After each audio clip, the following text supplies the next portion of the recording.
I don't know if I've said this enough that series content, so series based content is really big on Instagram, TikTok, YouTube Shorts, most social media platforms right now.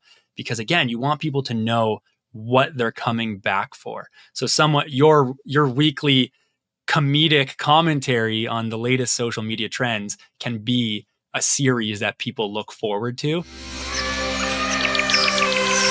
Today, I'm very excited to be joined by Lucas O'Keefe. If you don't know who Lucas is, he's an Instagram strategist who helps content creators and business owners maximize their exposure on Instagram and beyond. His newsletter is Understanding Social Media, where he shares social media tips and strategies. Lucas, welcome back to the show. How you doing today? I'm great, and it's awesome to be back here for a second go. Yeah, it's super exciting to have you back, Lucas. Today, Lucas and I are going to explore how to get more of the right followers on Instagram. Lucas, so there are a lot of marketers who are using Instagram kind of on autopilot. They don't really have an approach that I would say is methodical. And I know what we're about to unleash or reveal to everyone is a really systematic approach. And I'm curious from your perspective, why is it important that marketers employ an intelligent approach to growing their Instagram following? What's your thoughts on that? Yeah, the thing that comes to mind is that strategy is what gets people to hit that follow button these days.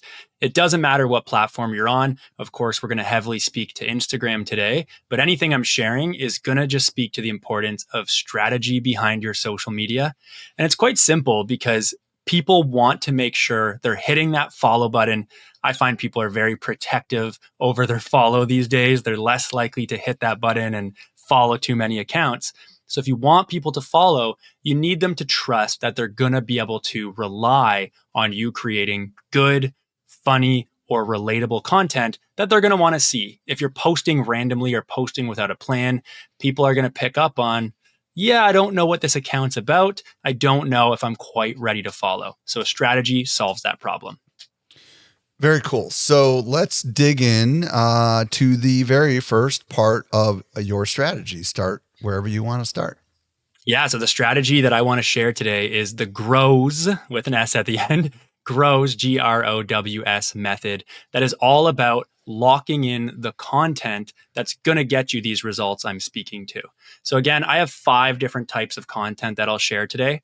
The goal here is not to create all 5 types and to rotate through them. That's too much for you as a creator or you as a brand, even if you have a team, and also too much for your audience to really feel an identity to go with your content. So the content I'm sharing today, it's going to be 5 key pillars. As you're listening, I want you to think of 2, maybe 3 that really will work for your brand, for your strategy, and make them work for you. The more you show up with these, visitors to your profile are going to say, hey, I know what I can expect from this account. I'm going to hit that follow button. And that's ultimately what we want. So again, this GROWS strategy is all about the content that is going to be reliable and get the results you want. So the first part of the GROWS method is to create guide content. So looking for what is that type of content that's going to perform well, get people saving, sharing, and hitting follow.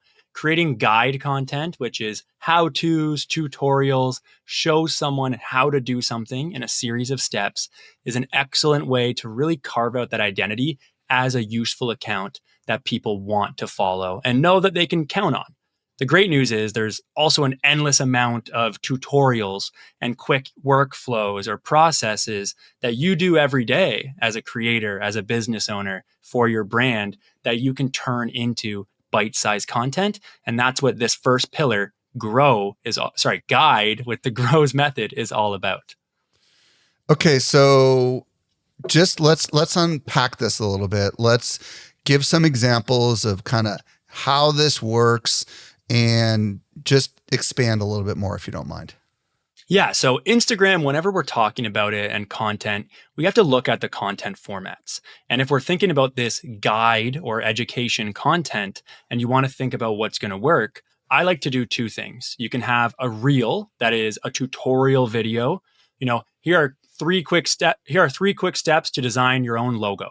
right? And you break down, if you're a logo designer, you break down 3 key important questions or steps that someone who is hoping to be able to design their own logo would be able to follow from your content to get that outcome. Another great way to do it is through swipeable carousel posts. And that's personally my favorite type of content. That's how I've grown my account to what it is today. In a carousel post, less so thinking of like the typical like photo dump, which is a bunch of photos and you're just kind of swiping through it like an album. Instead, if you use a tool like Canva or Adobe Express or Photoshop or Illustrator and you design your carousel posts, you can make each post like a mini ebook. For example, I posted last week how to find your niche on Instagram. That's the first slide of the carousel. And as someone swipes through, they get my multi-step process with details about how to find their niche on Instagram. And that's all packed into one super educational post. Okay, so what I'm hearing you say is the first strategy is to be the guide, it sounds like, right? You are guiding your ideal target audience towards a resolution, presumably to a problem that they face.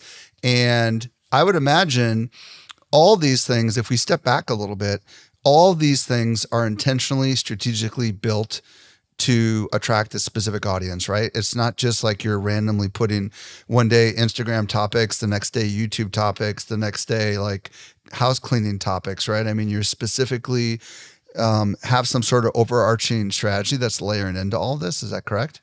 Exactly. And let's go back to my example I gave, which is a reel that could be about, how to design a professional logo in 3 core steps. If someone is a brand designer or if someone is a graphic designer who regularly designs logos or regularly carves out greater brand packages for businesses and clients, most of their content, if we zoom out, is going to be a series of small, quick steps that goes into this person's everyday job. And the goal here is someone coming to this channel, following this person. Maybe it's a graphic designer they really look up to, so they're going to follow them. They're learning the bite-sized chunks that go into that person's work, that go into their brand or go into their business. And that keeps that graphic designer top of mind. It makes them an authority in their space. A great thing to do with this educational content is, as we know, you can teach people how to do things in small bite-sized chunks. Do it for free with free value carousels or reels. But then if you sell courses or if you do actual logo design or graphic design, someone who is, enjoying your bite-sized educational videos might look at it and say, this is awesome. I've learned a lot. But at the end of the day, I want to hire this person to do greater projects or bigger things for me, or I want to buy their course. And that trust comes from the bite-sized educational guide content in the first place. What do you want to say to those people listening right now that have this objection inside their mind? Yeah, but I'm teaching my methods to my competitors or I'm teaching people how to do this on their own and therefore they'll never want to work with me. How do you overcome those objections? I say, time is money, right? If you can teach people how to do it, and those who are going to do everything themselves and learn that slowly, piece by piece, by going to your grid and watching this reel and then scrolling through and finding the next reel that goes with it to complete the second step of the process, and then jumping all over the place. People who are going to do that because it's, maybe they can get that value and learn from you for free, they're going to do it. But most of the time, the people who will become possible clients or customers, they're going to say, yeah, I learned a lot from this person's logo design video. I want a full brand identity carved out for me. I like how they showed off this logo. Looks like all of their process is really smooth. I want to work with them. And that's usually what happens next. I love that. And I think it's really important for people to understand that when you demonstrate your insights and wisdom to other people, it does a couple of marketing things that a lot of people don't really think about. Number one is it demonstrates that you know what you're talking about versus them just going to a website and seeing a bunch of logos on a website versus them seeing the craftsmanship that goes behind it. This is something that can basically establish a little bit more know, like, and trust. In addition, if someone does learn how to become a graphic designer, a better graphic designer, or a better logo creator as a result of following your stuff, they might attribute that down the road to you. They might say, hey, I learned all this from Lucas O'Keefe, and that is another form of branding and marketing. So this is just kind of a reframing for some people that don't want to reveal, quote unquote, the secret sauce. And just because you show what goes into it, you don't have to show all that goes into it. Would you agree? Exactly. 100%. Okay. So we've talked about the first part of your strategy, which is the guide. What's next? Next up, our part of the GROWS method is to create relatable content. And just like you said, we live in a time where, as you were just describing, how people want to learn it from you. They want you to become the person they learn from. Likewise, we live in a time where there are so many powerful AI tools that can, create tons of content, generate tons of content ideas. So it really comes down to the who behind the content, less so the what that person is talking about. And our next one, relatable content, which is the R, is super important for this. So if you are looking at your overall industry, looking at your possible community that you want to speak to online, remembering that the GROWS method, I'm giving 5 pillars of content, and the idea is to find 2 or 3 that work for you. This relatable content, which can be things like reels that are funny and going to make people share it, or memes that are single images or carousels of memes, anything that shows you're a human, you get the same problems or understand the same issues in your industry as the customers you're reaching out to. This is a super important type of content to be human and to stand out with. Okay, so talk to us about how this is different than what we just talked about. Maybe by giving an example of maybe what you do for yourself or what some of your students or clients do, just so people can grapple a little bit with what you mean by being relatable and revealing the who behind the company or the person. Yeah, and to answer that, I like how the first 2 letters of this framework are guide and relate, because we always talk about getting people to follow you on social media as being as simple as giving value, right? You give value. And when people think of value, it's easy to consider educational content. You teach people stuff, you show them how to do something. People watch YouTube videos every single day to learn. People read blogs every single day to learn. Now we're doing it on social media in bite-sized chunks. So we've always known value comes from that content. Well, where I like this relatable content is value doesn't have to be education. Value can be making someone laugh. Value can be giving someone something to share to their best friend and say, this is totally us, this post. And that's the example I can give. If any creator listening right now, whether it's their business account or their personal account, go into your DMs on Instagram and look at the content you've recently shared to your best friend or your closest colleague. And chances are they're not educational content. They are relatable posts. So a good example is typical, POVs about your favorite sitcom that you might be watching or your favorite Netflix show.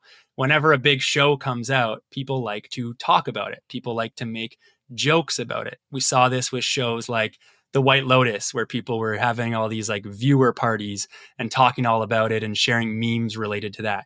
We saw this with the show Severance, which was a great show for wondering what's going on. And I love that show. Oh, it's so good. It's so yeah. All sharing in this collective confusion of not knowing what's going on. And that relatability, especially if you're a brand or a business, really brings you down to earth. And instead of trying to sell people on stuff all the time, you become that core aspect of, yeah, we sell you stuff, but we get it just as much as you do here in the industry. And that's where relatable content's valuable. Okay, so this is where it can get a little confusing potentially, because if we talk about Severance, which is a great show, what does that have to do with my target audience who's into marketing?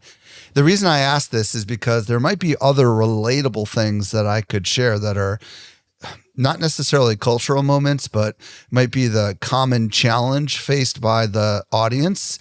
For example, Algorithm changes, would be the obvious one that we could talk about.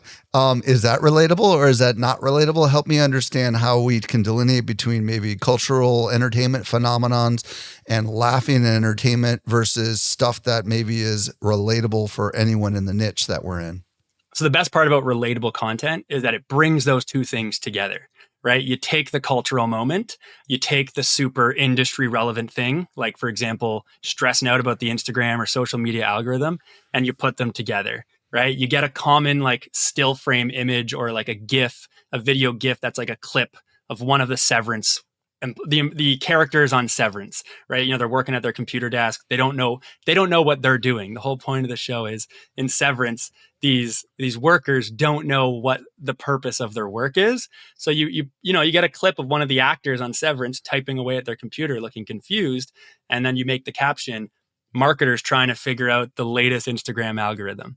And people who watch Severance go, oh, my favorite brand just used my favorite show to communicate an aspect of my industry that is stressing me out. And yeah, I am stressed out about the algorithm. So I'm going to share this post to my friend in my industry who also watches Severance. And there's a lot more overlap than people think. Well, and I'm thinking about, for those that haven't seen Severance, these people come out of an elevator and they have no idea how much time passed or even what just happened. And I could see the elevator opening as a kind of analogy to AI forgetting everything you just told it, Yeah. Like this is something a lot of marketers face where like you've been working with AI for a while and then it's as if it just doesn't even know who you are. And it's like it started from scratch, which a lot of marketers deal with when they're inside of a ChatGPT thread and they've reached the limits and all of a sudden it starts acting completely different. So, okay, I think I understand what you're saying. So, but does all relatable content need to be culturally relevant, or can it also be niche relevant by just maybe talking about the struggles of entrepreneurship if you're trying to target that particular audience? That's a great question. And no, it doesn't all have to be culturally relevant. We're actually seeing there are some like ageless memes too that will always kind of work and are cyclical and cycle back. Something that we're seeing a lot of right now is people are using the new ChatGPT image model to generate like full on cartoons, right? Like little mini 4-panel comics. And yeah, it might be like a typical comic style in the illustration, and you can prompt ChatGPT to make sure it has that style. But these are completely brand new images and looks. They don't have any kind of cultural relevance. We're not like generating SpongeBob comics or anything like that. It is a completely unique cartoon or comic, and people really have that freedom to make it about whatever they want in their industry. So that's a great way to continue to create relatable content and even kind of have your own branded comic or cartoon that is just really beginning because of how powerful that new model is. Okay, so we have 5 possible options in this strategy. We're revealing this GROWS strategy. The first one was guide, where you be the guide and you teach or educate your ideal target audience on how to do the craft that you're specialist in. Second one is relate, and we talked about how relate is this opportunity to connect to memes or popular television or entertainment or even just relevance that's happening inside of the industry. What is the next example? Yeah, and O, so stands for observe, and that perfectly follows how we spoke about relate as listening to what's happening in the wider pop culture around the world, maybe in your industry as well. But the O standing for observe is basically looking at what news is coming out in your industry, what trends are coming out in your industry, and acting quick to be the source of information and news on those changes. I love this content personally. It's one of my main pillars that I use because, as we've mentioned before, Instagram has tons of changes. The Instagram algorithm is updating with new features, new ways content is or isn't being seen. And people understandably want answers. Or if there's a new feature, they want to know how it works or how to find it. I try to be really quick to the point to being able to share my first impressions of those new updates, of those new features. And it's a great way to have my audience trusting me and relying on me because they know I might be that source of information. People might turn on post notifications for me because they know I share very timely and urgent information in my content. And all the things I'm mentioning, of course, lead to people hitting that follow button too. Okay, so this one I think needs just a little bit of explanation because this one requires you to be like Johnny on the spot, for lack of better words, right? You have to be quick, and for some people, that's going to require them to be constantly. Any tips on how to do this? Because I can imagine like a couple hours feels late in this kind of an environment, right? You're right. Yeah. If you're reporting on something, 8 to 12 hours later, let alone 24 hours or more, you're probably too late because you probably saw it from someone who does a better job posting observational content, or reactive content is what you could call it as well. But this is why I love this framework, right? Of the 5 types we're sharing today, I keep saying it's important to just find 2 to 3. And the reason for that in this specific example of observational or trend content is because there isn't always going to be news, right? I personally feel lucky because I'm in this Instagram social media industry, which changes fast and has a lot of new content and new features. But in maybe slower industries or industries where you don't have access to as much of a news network to find things out really quick, yeah, this probably wouldn't be the pillar of this strategy to focus on, because it really does require a lot of listening and ear to the ground in your industry, whether that's through other creators who are regularly faster than you, having inside connections who you can reach out to, and also just, having a strong blog network that's going to quickly report on stuff, because I find print and publishing online is usually faster than video and whatnot. So there is a lot that goes into it, which is why for some people it might not be the ideal pillar. And luckily they have 4 others to choose from. Yeah, and just a couple thoughts as a guy that runs a media company, and we do cover the entire space. So what we used to do, and this is for longer form content. So this would be like if you have an Instagram live show, like I know there's plenty of people that go live and cover kind of the news of what's been going on in the last week. This gives you a little bit of a more time if you want to do like a weekly recap of here's kind of the main things that happened in the last week, because maybe people don't care about like literally same day news. Maybe they just care about like the total recaps. Is that an option where you could get away with something like that, like in a weekly update of important news inside of a carousel or something like that, instead of having to do it instantly? That way you can interpret it, decide which ones are the most important, and then have like a weekly post update. What's your thoughts on that? I love that idea. And the whole point of the strategy too is to make it predictable and reliable in what you're creating and sharing. So yeah, a content creator could absolutely, share a lot of guide content or share a lot of relatable content. And then once a week, one of their posts is an observational collection. Here's what you missed in social media this week, right? Mm-hmm. Here's what you missed in fill in the blank. Anything, any industry can really go there this week. And that's a great way to do it. In fact, the official Instagram @creators account, I've been seeing more and more. They do like I think monthly, but maybe every week, they do a monthly like creators digest of like, here's what you missed on Instagram this month. They might even do like a weekly, here's what's trending on Reels this week, which is valuable because it shares trends on their platform. And it also gets people inspired to create more reels and content on Instagram. So they use that really well. And yeah, it's a great example of why it's important to have 2 to 3 pillars from this strategy, because you won't be able to post industry recaps or observing industry trends every single day. It could fit perfectly into a Friday recap. It could repurpose easily into your weekly newsletter, which is something I like to do. Or it could play up to a longer form YouTube video that someone is creating. So there's so many interesting options here. As you can probably tell, this is why Observe, the O of this, is my favorite. I love it. But, another thought for people that don't want to be chasing news, it's one thing to report the news. It's another thing to interpret the news. And I feel like people actually place more value on what's your view of this item, and is this something important? that could be a short little video. Like Instagram decided to add this new feature. Is it worthy or not? Here's my take. What's your thoughts on something like that? That way you don't have to be the first on it, but you need to be the best on it maybe because you're going a little deeper. What's your reaction to that? I love that. It comes down to, what is your special sauce, right? And like you said, if someone's maybe not the fastest, but they're the funniest, right? They're There you giving some go. funny. Pardon? I like Yeah. that. Yeah. Be the funniest, right? You don't have to be the fastest, but if you are like, if you have a way with words and making people laugh, that's almost like, again, a combination of take the relatable pillar and take the observational pillar, smash them together, and you now have this unique type of content.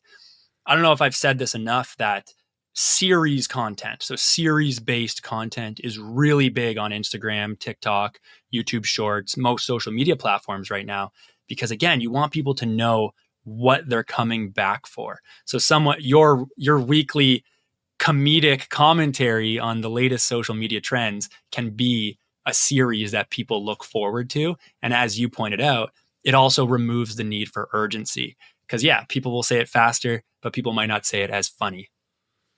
Okay, so we've got disclaimer, we've got relatable content, we've got observational or observed content. What's the next part? So the W is similar to G, which was guide, but this is win. And particularly, it didn't fit in my acronym, but it's quick wins. And quick win content, just to explain it, is think about the fastest outcome or value you can give to someone. It sounds funny to say because everything feels fast on social media nowadays. But the guide example I gave earlier, which was like, 3 tips to mastering logo design, three tips to a professional logo. That's almost takes too long in today's day and age. So when I say quick win content, I mean a visual checklist or a visual routine. I like this as like infographics and single images, not a carousel, not a reel, just a single thing that someone can look at, scan, get some value from right away. Ideally, share that post because it was consumable and valuable for them. So they're going to share it to their network. This is another great pillar that can also save time and also be a good extension of your guide content. Because if you are sharing more fleshed out guides, 3 steps, you can also turn multiple posts into a quick little checklist or routine. They're super easy to make, and you can share that for your audience pretty regularly. So let's give an example so people can understand what something like this might look like. Yeah. And I always think my favorite examples are content that I've seen, not content I've created, but content I've seen and shared or seen, my friends or family or colleagues sharing. And I think quick win content is done really well in the like food and nutrition space. So I'm sure people listening will have seen something like this, but it's just a single checklist. And it says something like, 8 inflammation helping foods. And then it's just a quick little image of like designed in Canva. And it's just like 4 different icons of those foods on the top row, the other 4 of the 8 on the bottom row. And it's quickly telling someone, oh, these are foods I should maybe cut out to help my inflammation. This is cool. I'm going to share this to my audience. I'm going to save it. Yeah, sometimes we all save stuff and don't go back to check it. But that's the real goal of this content. A quick routine, a quick checklist, almost like a shopping list that you can turn into a single post and put out there for people to see and save and follow you with. Is this generally a image and not a video? Can this be done in video? Okay, it's not a video. Okay. It can be done in video. I've with so much content, people get creative.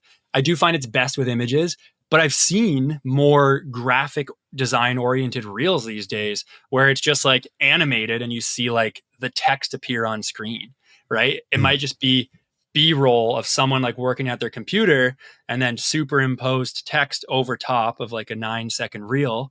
Not my most favorite type of content, but I see this work for many creators where with that B-roll of them working at their computer, it'll be like, here are my 5 techniques to stay more productive during my workday. And it has like the Pomodoro technique, or it has other techniques that they follow. And then maybe the caption explains it in more detail, or they can look at your other content for more detail. But yeah, it can be done in video as well.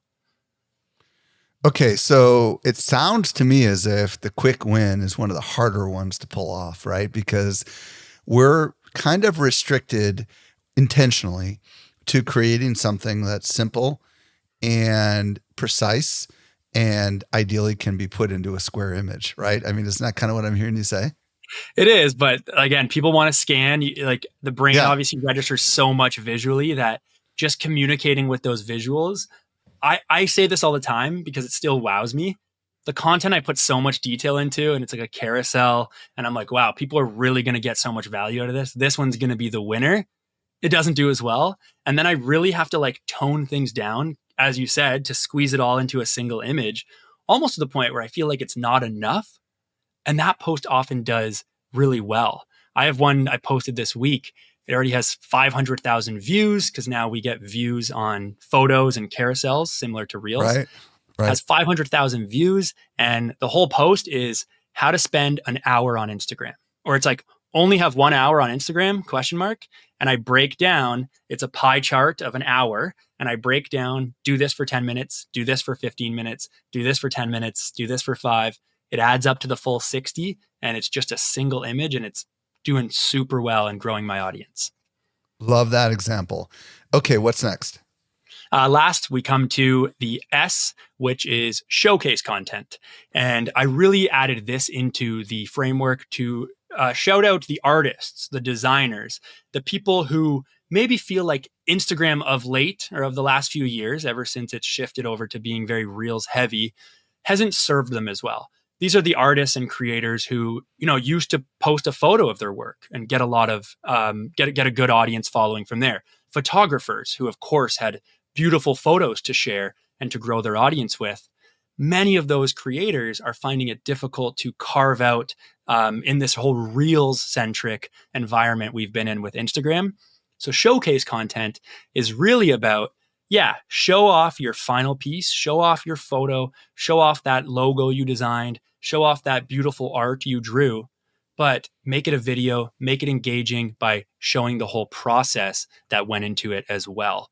A good way to do this is to to show the finished piece first and then show how you got it, because then someone's going to grab their attention by the finished piece and say, wow, I really like that photo. I've been trying to get my photography to that level.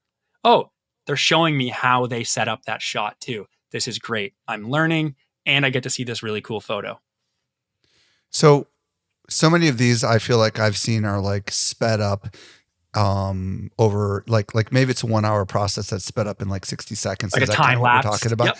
Yeah. I mean, I feel like that's what I see a lot of these crazy arts related things where they take like I don't know, a pine cone or something crazy and they make it into a piece of art, or a stub, a log or whatever, so is this the kind of stuff where we're talking about kind of like all the little with almost like no voice, right? It's just got a music track behind it and it's showing the whole thing. Is that right? Exactly. I love that example because it's like, what's this pine cone doing on screen? Oh, he's turning it into something very cool, right? Yeah. And you can really play with, as you said, you don't need voice. You can really play with text hooks, right? Watch me turn this pine cone into XYZ. And like a candle or something. Yeah, exactly. Yeah, someone's going to see that and go, wait a second, I had no interest in this before a second ago, but I didn't know I needed to see this. And they're going to watch the video. And these are videos you see photographers, artists, designers doing very well with, often going viral too, because if you can really master this format, yes, it's hard and time consuming to film, but if you can master this format and really make it work for you, it's one of the most highest growth potential types of content out there. Well, and I feel like there's a little ASMR going on some of these too, where it's like there's a drawing and it's an artist with a pencil and you can hear the pencil and the eraser and all that kind of stuff. Is that part of what's going on here as well? The sound effects and stuff like that? Exactly. Yeah, it's so versatile. And I love how all these examples are coming to you, right? Like we've all seen it. And that's the core message I want to share with this content is all the examples I've seen today. Again, if you look at most content that you like, that you save, that you share, if you can find all that content presented in front of you, you could probably sort it into any one of these 5 categories. Or sorry, all of these categories would probably cover all of the content that you like, save, and share. And that's why it's so good to grow with.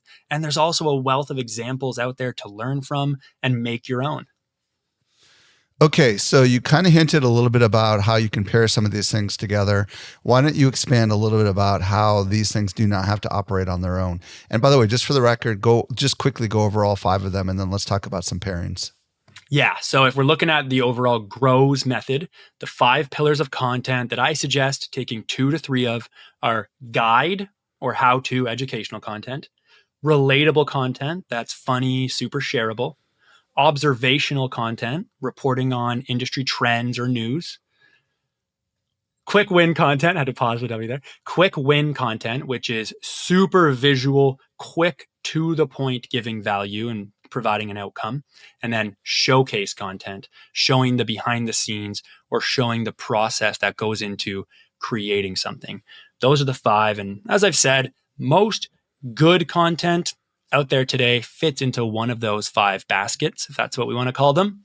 And obviously, if you're looking at making a content strategy from this, combining a few of them is the way to go. Not just because your audience will probably get sick of just seeing the same thing over and over again if you only have one, but as a creator, it's hard to do the one pillar over and over and over again multiple times a week. So I like to think of, first and foremost, of those 5, what is the one that interests you the most? Thinking of your niche, your industry, your type of communication style, looking at examples that we've shared today, or going online and finding your own examples. Which one stands out as, yes, I can do it?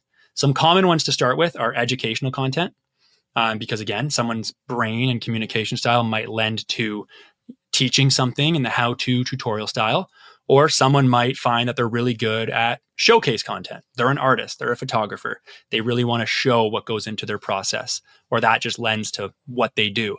So let's say we're starting with either of those. Someone does educational or someone is doing showcase content. Well, those posts probably take a while to make. Creating a tutorial carousel, a tutorial reel, or creating a time-lapse showcase post, they're going to take some time. So if you're picking either of those to start with, knowing that they're going to be pretty time consuming, we want to pair that with at least one easy to make content.